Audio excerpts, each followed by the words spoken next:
Hello friends, എല്ലാവർക്കും മഹാലക്ഷ്മി സീരിയലിൻ്റെ ഇന്നത്തെ എപ്പിസോഡിൻ്റെ റിവ്യൂയിലേക്ക് സ്വാഗതം. അങ്ങനെ കണ്ണൻ്റെയും മഹിയുടെയും ലോപ്പസിൻ്റെയും അതിലുപരി ആ വെയിലിൻ്റെ ശക്തി കൊണ്ട് മാർക്കോ ജീവിതത്തിലേക്ക് തിരികെ വരുന്നു. പക്ഷേ മേഘനെ സീരിയസ് ആയിട്ട് തന്നെ ഹോസ്പിറ്റലിൽ അഡ്മിറ്റ് ചെയ്യുന്നുണ്ട്. മേഘൻ്റെ അവസ്ഥ അറിഞ്ഞ് സീമന്തിനി ഹോസ്പിറ്റലിൽ എത്തുന്നുണ്ട്. അപ്പോൾ സീമന്തിനിയോട് ഡോക്ടർ പറയുന്നുണ്ട്, മേഘന് ബോധം തെളിഞ്ഞാൽ മാത്രമേ എന്തെങ്കിലും പറയാൻ കഴിയൂ.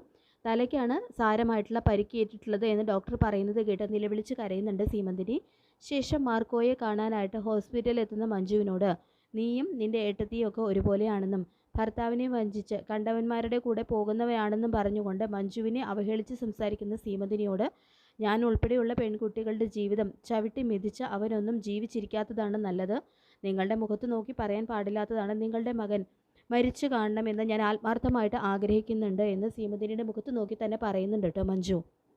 ശേഷം മാർക്കോ ജീവിതത്തിലേക്ക് തിരിച്ചു വന്നപ്പോൾ ശ്വാസം നേരെ വീണതുപോലെ ആയെന്നും ആ മേഘൻ അവൻ ജീവിച്ചിരിക്കാൻ പാടില്ല എന്ന് ലോപ്പസ് പറയുമ്പോൾ ലോപ്പസ് ഏട്ടൻ പറഞ്ഞത് ശരിയാണെന്നും കണ്ണേട്ടനെ അനുനയിപ്പിച്ചു കൊണ്ടുപോയിട്ട് കൊല്ലാനാണ് അവൻ ശ്രമിച്ചത്.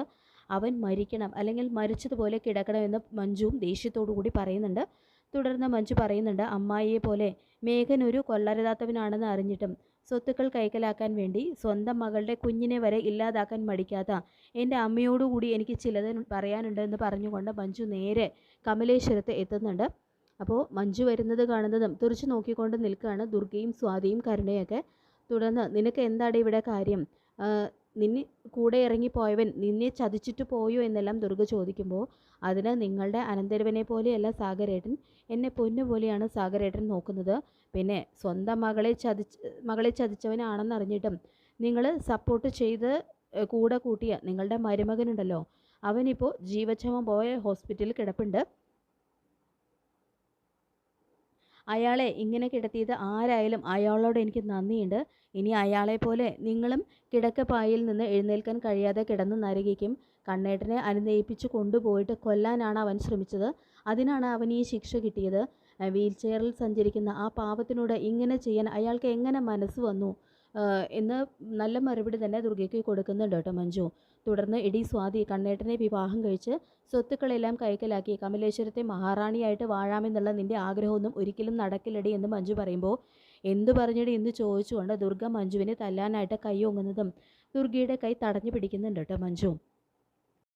ശേഷം ഇപ്പം ഇറങ്ങിക്കോണം ഇവിടെ നിന്ന് എന്ന് ദുർഗ മഞ്ജുവിൻ്റെ നേരെ പറയുമ്പോൾ, അത് പറയാൻ നിങ്ങൾക്ക് എന്താ അവകാശം? സ്വന്തം പേരിലുള്ള സ്വന്തം വീട്ടിൽ നിന്നും ഇങ്ങനെ ആജ്ഞാപിച്ചാൽ മതി. ഇതെൻ്റെ കണ്ണേട്ടൻ്റെ വീടാണ്, അതുകൊണ്ട് എനിക്ക് പറയാനുള്ളത് ഞാൻ ഇവിടെ നിന്നുകൊണ്ട് തന്നെ പറയും. ഹോസ്പിറ്റലിൽ കിടക്കുന്നവൻ്റെ വെള്ള പുതപ്പിച്ച ശരീരം കാണാനായിട്ട് എല്ലാവരും കാത്തിരുന്നു എന്ന് പറഞ്ഞുകൊണ്ട് മഞ്ജു അവിടെ നിന്ന് ഇറങ്ങിപ്പോന്നു. പിന്നീട് കാണിക്കുന്നത് കണ്ണനെ തേടി പോലീസ് എത്തുന്നുണ്ട്.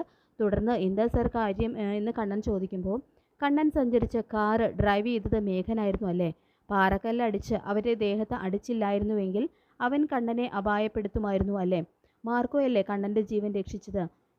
ഇതെല്ലാം ഞങ്ങളുടെ ഊഹാപോഹങ്ങൾ മാത്രമാണ്.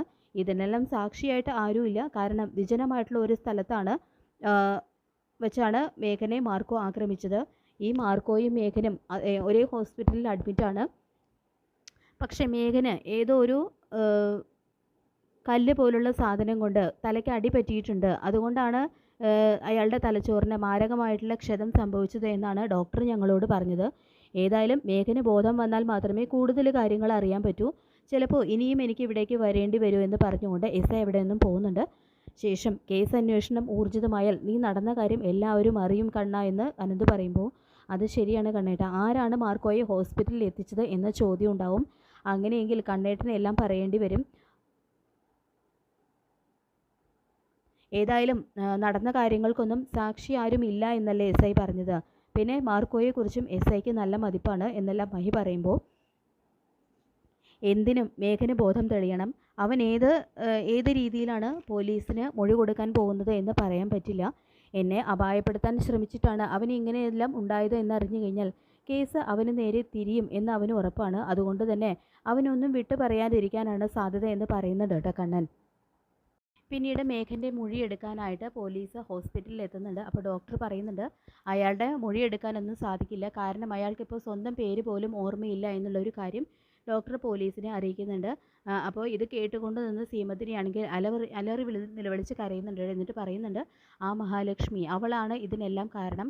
ആ മാർക്കോയെ പറഞ്ഞയച്ച് എൻ്റെ കുഞ്ഞിനെ ഇല്ലാതാക്കിയത്, ഈ അവസ്ഥയിലാക്കിയത് അവൾ ഒറ്റൊരുത്തിയാണെന്ന് പറഞ്ഞുകൊണ്ട് അവിടെ നിന്നും അലറി നിലവിളിച്ച് കരയാണ്. പിന്നീട് അങ്ങനെ പോലീസ് മാർക്കോയുടെ മൊഴിയെടുക്കാനായിട്ട് മാർക്കോയുടെ മുറിയിലേക്ക് എത്തുന്നുണ്ട്. അപ്പോൾ മാർക്കോ ഇതിനൊക്കെ തന്നെ വാർഡിലേക്ക് കൊണ്ടുവരുന്നുണ്ട് കേട്ടോ. തുടർന്ന് മാർക്കോയുടെ എല്ലാ കാര്യങ്ങളും എസ് ഐ ചോദിക്കുന്നുണ്ട്. അപ്പോൾ മാർക്കോ ഒന്നൊന്നായിട്ട് പോലീസിന് മുന്നിൽ മൊഴി കൊടുക്കുന്നു. അതായത് കണ്ണൻ സാറിനെ അപായപ്പെടുത്താനായിട്ടാണ് അവൻ കൂട്ടിക്കൊണ്ടു പോയത് എന്നും സാഗർ വിവരമറിച്ചതിനെ തുടർന്നാണ് കണ്ണൻ സാറിനെ രക്ഷിക്കാനായിട്ട് ഞാൻ ചെന്നത്. എൻ്റെ ബൈക്കിനെ ഫോളോ ചെയ്തുകൊണ്ടാണ് അവൻ വണ്ടി ഓടിച്ചു വന്നത്. പക്ഷെ അവൻ എൻ്റെ ദേഹത്തേക്ക് സ്പീഡിൽ വണ്ടി ഓടിച്ച് കയറ്റുകയായിരുന്നു എന്നുള്ള കാര്യങ്ങളെല്ലാം മാർക്കോ മൊഴി കൊടുക്കുന്നുണ്ട്. അപ്പോഴും ഒരു ചോദ്യം അവിടെ ബാക്കിയാവുന്നുണ്ട്. അതായത് എങ്ങനെയാണ് കണ്ണന് മാർക്കോയെ കൃത്യസമയത്ത് ഹോസ്പിറ്റലിലേക്കാൻ സാധിച്ചത്? കാരണം കണ്ണൻ വീൽ ചെയറിൽ സഞ്ചരിക്കുന്ന ഒരാളാണ്. അതുകൊണ്ട് തന്നെ ഒരിക്കലും ഡ്രൈവ് ചെയ്ത് വരാനായിട്ട് കഴിയില്ല. അപ്പോൾ എങ്ങനെയാണ് എന്നുള്ളൊരു ചോദ്യം അവിടെ ബാക്കിയാവുന്നുണ്ട്. അപ്പോൾ അതേ ഒരു ചോദ്യം എസ് ഐ മാർക്കോയോട് ചോദിക്കുകയും ചെയ്യുന്നുണ്ട് കേട്ടോ. അപ്പോൾ ഇതേ സമയം തന്നെയാണ് താൻ ആരാണ് എന്നുള്ള ആ ഒരു സത്യം, തൻ്റെ ഐഡൻറ്റിറ്റി കാർഡ്, താൻ യഥാർത്ഥത്തിൽ ആരാണ് എന്നുള്ള ഒരു കാര്യം മാർക്കോ എസ് ഐക്ക് കാണിച്ചു കൊടുക്കുന്നത്. അതായത് കണ്ണൻ്റെ അച്ഛൻ്റെ കൊലപാതകം അന്വേഷിക്കാൻ വന്ന ഒരു എസ് ഐ ആണ്, ഒരു ഉദ്യോഗസ്ഥനാണ് താനെന്ന് സത്യം എസ് ഐയോട് മാത്രം തുറന്ന് പറയുന്നുണ്ട് മാർക്കോ.